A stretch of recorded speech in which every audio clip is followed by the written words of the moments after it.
also this slide kasi itong slide na to meron na siyang mga section na nilagay ako na yun na din yung ipapollow po natin. So this is your title page, your introduction, and approach,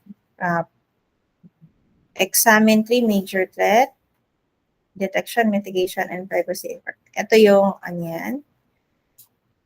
ito yung tatlo na ilalagay ninyo, detection, mitigation, and privacy enforcement. So here, the tools na i-apply natin. Okay, so after nito, threat number 1 na. Ano yung threat number 1? Phishing attacks. I-define what is phishing, and then ano yung impact nun. And then, mitigation. So same, we are still discussing on the threat number 1, which is the phishing attack. Ano yung mitigation natin for phishing? We have the first tool, we have technical tools, we have the Wireshark, and the second is the group policy. Okay, so yan. Part of it, kailangan yung explain kung paano ginagamit yung tools na anti or pang-defense ninyo sa phishing attack. So we have the Wireshark.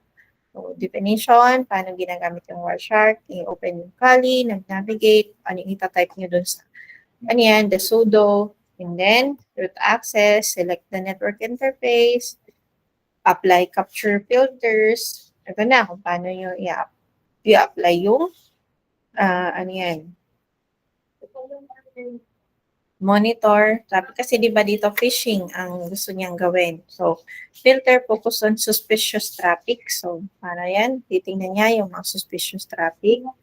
And HTTP request, SMTP, DNS. Watch for domain lookup. Then, filter, dapat for threats. Detect suspicious behavior. Look for unused DNS. Click HTTP. Maganda kung ma-improve niyo pa to. This is just a sample. Maganda kung ma-improve niyo na actual, pwedeng i-try ninyo, mismo i-launch sa computer ninyo, then i-screenshot ninyo. So, I will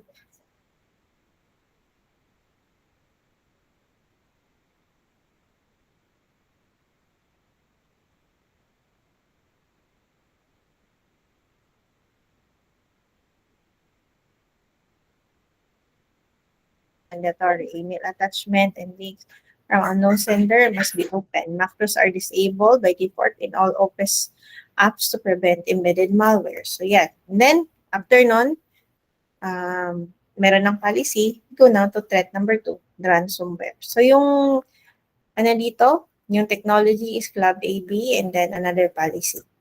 Yan. Then, the step, how to use. Ayan. Simula pa dyan.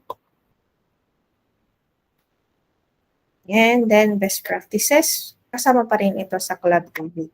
Then the policy, endpoint protection include real-time malware scanning, file backup, etc. So you can improve, you can have more than one policy as long as it is relevant.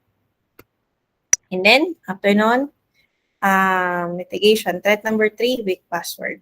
Dahil weak yung password, madali siyang mabuta. So, ano yan?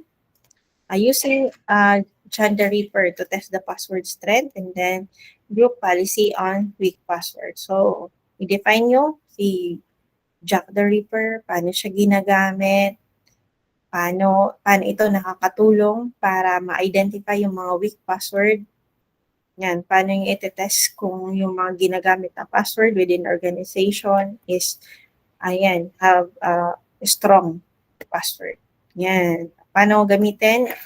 I-install, kung window i-download, etc. Yan, and then ban it, and then the policy.